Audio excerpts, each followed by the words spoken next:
Who has more dynasty value going forward, Brock Purdy or Daniel Jones? All that and more in this episode of the Locked On Dynasty Football Podcast. You are Locked On Dynasty Football, part of the Locked On Podcast Network. Here are your hosts, Marcus Mosher and Kate Magdziuk. Welcome back to the Locked On Dynasty Podcast, part of the Locked On Podcast Network.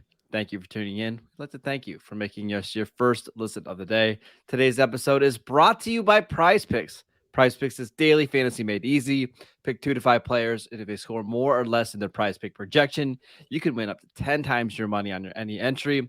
First-time users can receive a 100% instant deposit match up to $100 with promo code Locked On. That is PrizePicks.com. Promo code Locked On.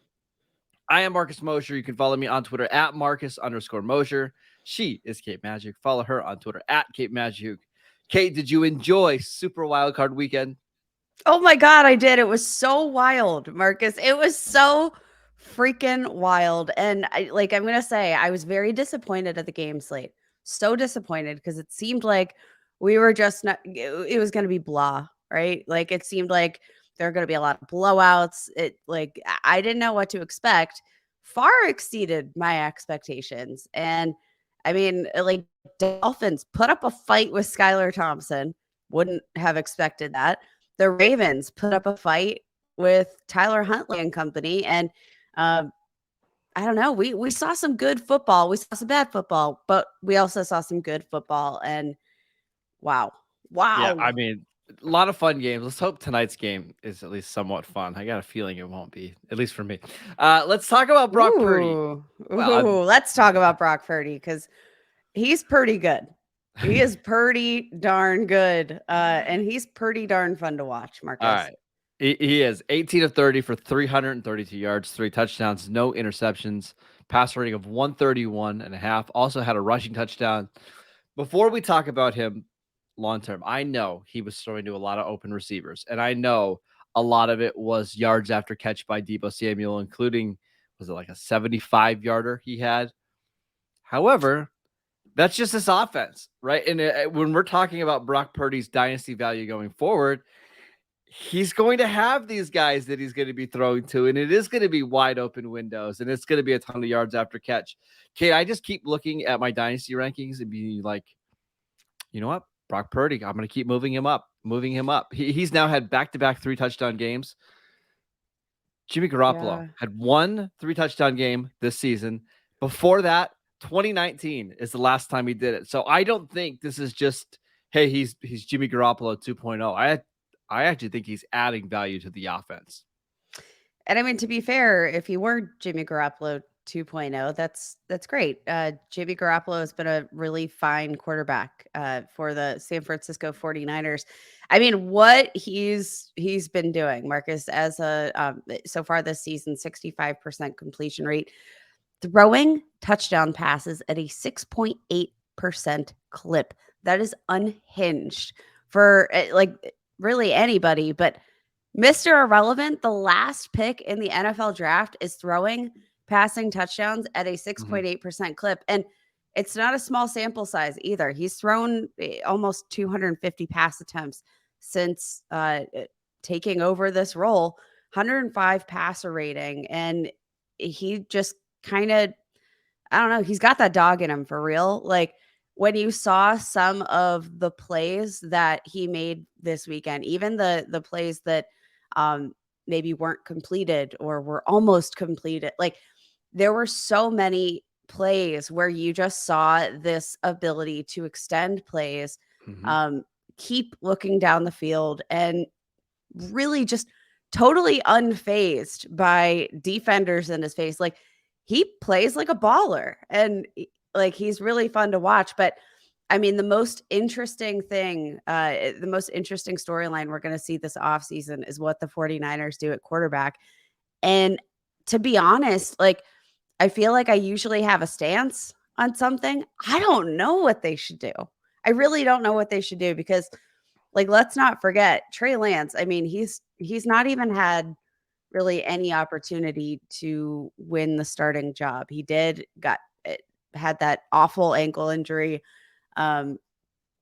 but I feel like we're ready to write him off after a single game starting. And I'm not sure that they can with what they've invested in draft capital. But I don't know. I'm confused. Marcus, what do I like? What do we make? Because what do you think the 49ers do next offseason? Because I do think that that is what shapes his dynasty value. Because I think we already know when he's playing, despite the fact that he's not like a Konami code quarterback, he's finding ways to make plays. He's putting up yards. He's putting up touchdowns. So if we're looking at his play, yes, dynasty value should continue to creep up here. But the real question is, what do they do at quarterback with Trey Lance? Because that's what's going to shift his dynasty value moving forward.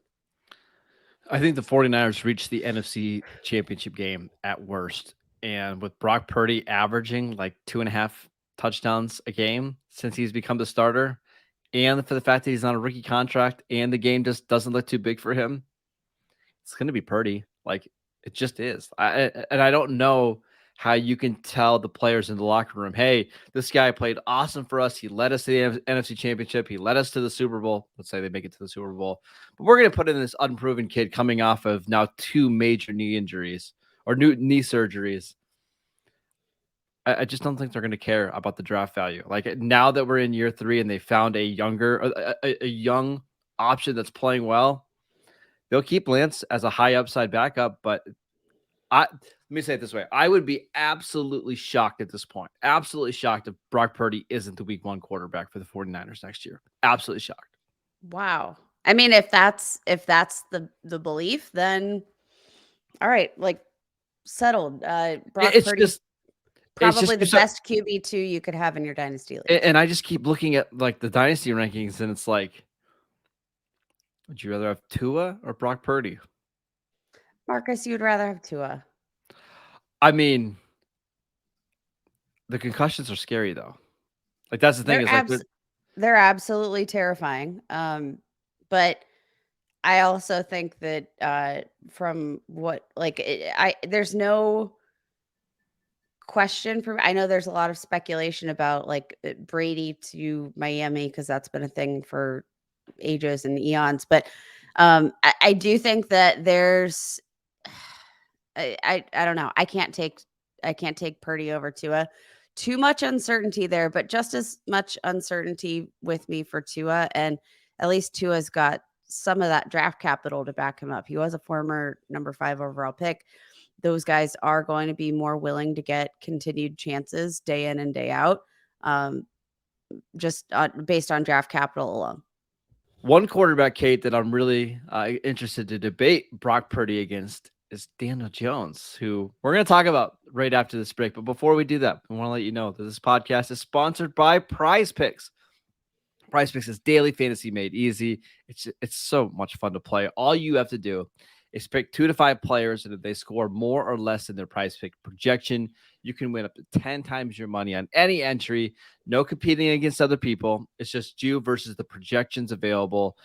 Prize Picks offers projections on just about any sport that you watch. That includes NFL, NBA, NHL, PGA, college football, men's college basketball, women's college basketball, soccer, WNBA, esports, NASCAR, tennis, MMA, boxing, disc golf, Euro basketball, cricket, and more. Entries can be made in 60 seconds or less. It's that easy. It's currently operational in over 30 states and in Canada. They have safe and fast withdrawals. Download the PrizePick app or go to prizepicks.com to sign up and play daily fantasy sports. First-time users can receive a 100% instant deposit match up to $100 with promo code Locked On. That means if you deposit $100, PrizePicks will give you $100. You deposit $50, they're going to give you $50. Don't forget to enter promo code Locked On at sign up for an instant deposit match up to $100. Want to let you know that this show is sponsored by BetterHelp Therapy Online.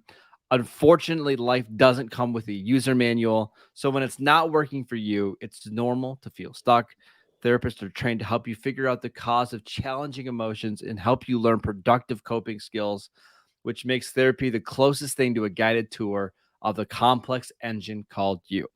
BetterHelp has connected over 3 million people with licensed therapists. It's convenient, secure, and accessible anywhere, 100% online. Everyone deserves to feel their best. BetterHelp makes it easier to get started. As the world's largest therapy service, they've matched millions of people with professionally licensed and vetted therapists, available 100% online. All the benefits of in-person therapy, plus it's more convenient, more accessible, and more affordable. No waiting rooms, no traffic, no endless searching for the right therapist. Get unstuck with BetterHelp. Learn more and save 10% off your first month at betterhelp.com/lockedon. That is betterhelp.com/lockedon. Okay, let's talk about Daniel Jones, who I think played the best game I've ever seen him play on Sunday. 24-35, 301 passing yards, 2 touchdowns. Also ran for 78 yards in this game. It feels like Daniel Jones is finally a thing. He is finally a thing. And I mean, we literally watched him earn his next payday right before our very eyes on the biggest stage of all. The Giants have something special here. Like Saquon Barkley looks incredible. He looks fully healthy. And the opportunity that Daniel Jones is giving them on the ground to move the ball with his legs and just allowing him the freedom to make those plays and utilize it's not like he's this uber athlete, but he's big, he's tough, he's just um he's making plays, and I think he's earned his second contract. Now, I think there's no doubt that this team brings him back in the season to come, whether that be franchise tag or long-term deal. I feel like, um, Daniel Jones, he's obviously played super well this year. He hasn't earned one of the mega contracts that we saw Josh Allen get, even Deshaun Watson. Like, he hasn't earned a deal of that caliber. So it feels like the Giants would be much better off getting him under that long-term extension and then maybe franchising Saquon Barkley as opposed to tagging Daniel Jones and getting that's the way I see this shaking out. Um, and I don't know, with the way that he's unlocked the run game here, he's very much in play for a viable fantasy quarterback, a la Konami code. I don't see any way the Giants don't bring him back this year, right? And that was the big question: is do they bring him back? Because if they don't bring him back, is he going to be the clear-cut starter anywhere else? And the answer is probably no. But Kate, he played well this year. I know that the passing numbers weren't great, right? Like 3,200 passing yards, 15 touchdowns, it's whatever. But it's just clear that he's comfortable in this offense and that Brian Dable's starting to trust him more. I, I, believe it or not, I'm starting to really buy into Daniel Jones. This is just wild, Kate.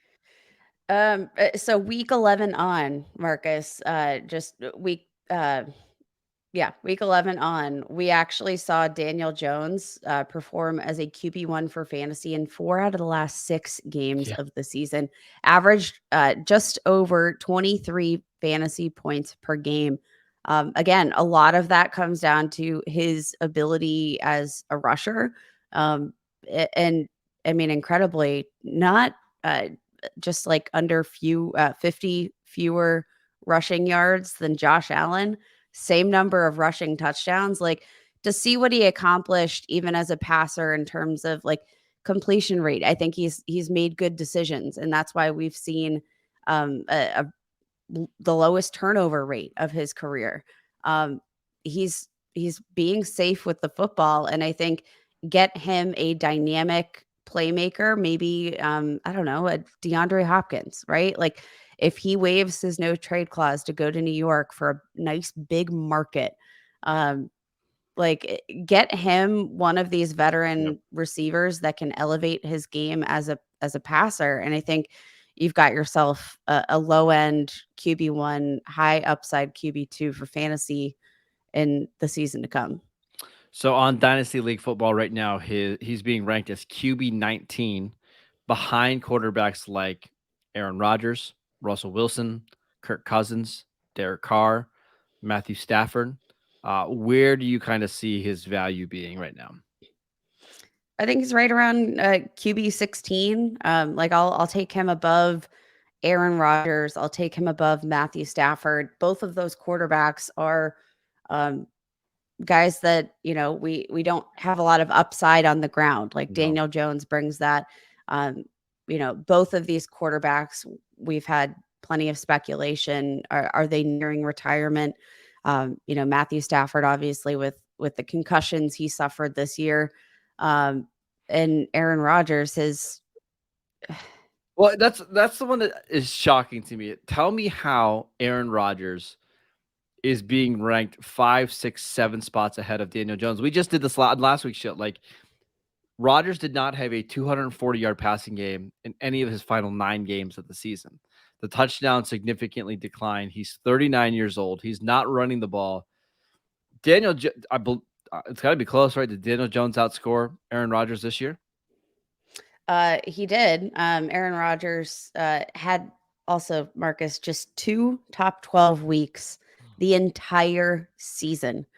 Aaron Rodgers was the QB 13 on the season, but again, that really kind of came down to just his playing a full season, right? Like Daniel Jones was the QB 11, and it feels like we didn't even see that high end upside until the close of the year.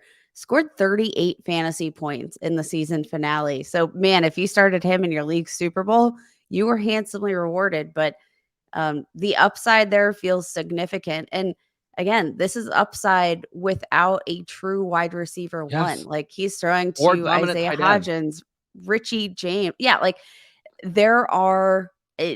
Clearly, I think maybe this receiving core is better than we give them credit for, because they've done a lot with nothing. But the fact that they just continue to find ways to get it done, it over and over and over again, it says something. By the way, I think for the Giants' weapons, I won't be surprised if they look at upgrading the tight end position before they do receivers, because I do think they like Wan'Dale Robinson coming out of the slot. There's obviously some guys in Hodgins and Slayton who are making plays this year, but it might just be easier to go get a tight end. Like Darren Waller has been mentioned in trade talks for a while. Dalton Schultz is a free agent. Mike Gesicki is a free agent. What if you go out and try to make a blockbuster trade for Kyle Pitts or something like that? Like, I wonder if that's maybe the way that they go try to upgrade their offense, rather than, okay, let's go get a 31-year-old DeAndre Hopkins who's clearly, in decline. So just something to think about. I think Daniel Jones is still very underrated. Now, I have to ask you before we move on, Daniel Jones or Brock Purdy? I actually think I'll roll with Daniel Jones, and I'm still shocked at that. But for me, it comes down to upside as a rushing quarterback, right? Like Which I I get. think Totally fair. that's the tiebreaker for me. Both super exciting guys right now, and players that I think, even if you're not all in on, like for me, I'm still not 100% sold that this team moves forward with Brock Purdy. But he is a guy that I want a couple shares of in my dynasty leagues, just in case, because I think what we've seen is incredibly encouraging, and he's fun to watch, man. I want Brock Purdy. But you know why I want Brock Purdy? Partly because he's throwing to Christian McCaffrey, Deebo Samuel, Brandon Ayuk, and George Kittle. That's pretty It's hard good. to mess that up. Yeah, and it seems like your floor is pretty high there. All right, let's talk about the Baltimore Ravens, Kate. But before we do that, I'll let you know about the Ultimate Football GM app. If you've ever dreamed of becoming an NFL GM and managing your own football franchise, well, then this is the app for you. You're going to be responsible for everything, including hiring the right coaches and coordinators, trading players, making draft picks, navigating your franchise through free agency and the draft, and all the ups and downs of the season. All of this in a challenging and realistic game world. The Ultimate Football GM app is completely free and playable offline, so you can play on the go as you want and when you want to. You can even link your franchises up so you can play against your friends, which is a lot of fun. Locked On Dynasty listeners get a 100% free boost to their franchise when using promo code Locked On in the game store. That is Locked On Dynasty listeners can get a 10% off a free boost to their franchise when using promo code Locked On. To download the game, just visit ultimate-gm.com or look it up in the App Store, ultimate-gm.com. Start your dynasty today. Kate, let's talk about the Baltimore Ravens. Wasn't awful on offense yesterday. They got Tyler Huntley played okay for stretches, but I really want to talk about J.K. Dobbins. 13 Hmm. carries for 62 yards, also caught 4 passes for 43 yards. I thought he looked really healthy. After the game, he was kind of upset that he didn't get more touches. Um, I think I'm slowly getting back in on J.K. Dobbins. Is my kind of the roundabout way of me getting there. No, I'm diving headfirst into J.K. Dobbins and his prospect.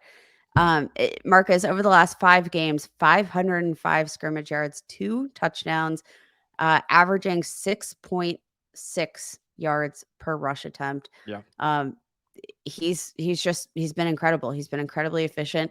And what's really exciting, I think, is finally in this wild card game, we saw some involvement as a receiver. This was the first game that he had more than one reception since returning from his cleanup procedure.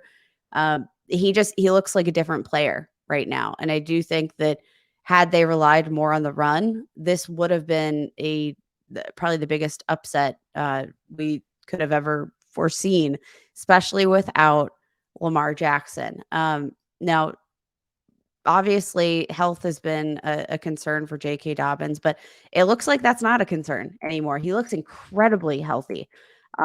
He looks spry. He looks Mhm. explosive.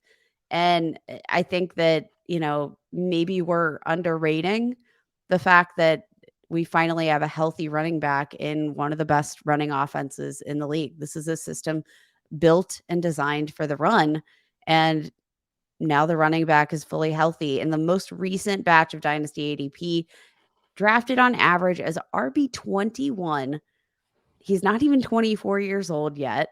Um, we know the opportunities there, but he's being drafted behind like Alvin Kamara. How do you feel Mhm. about that? I mean, I think it's silly because what we saw from him in the final month of the regular season and then in this playoff game makes me feel really good about his health kind of moving forward. Kate, he averaged 7 yards a carry in the final 4 games of the season.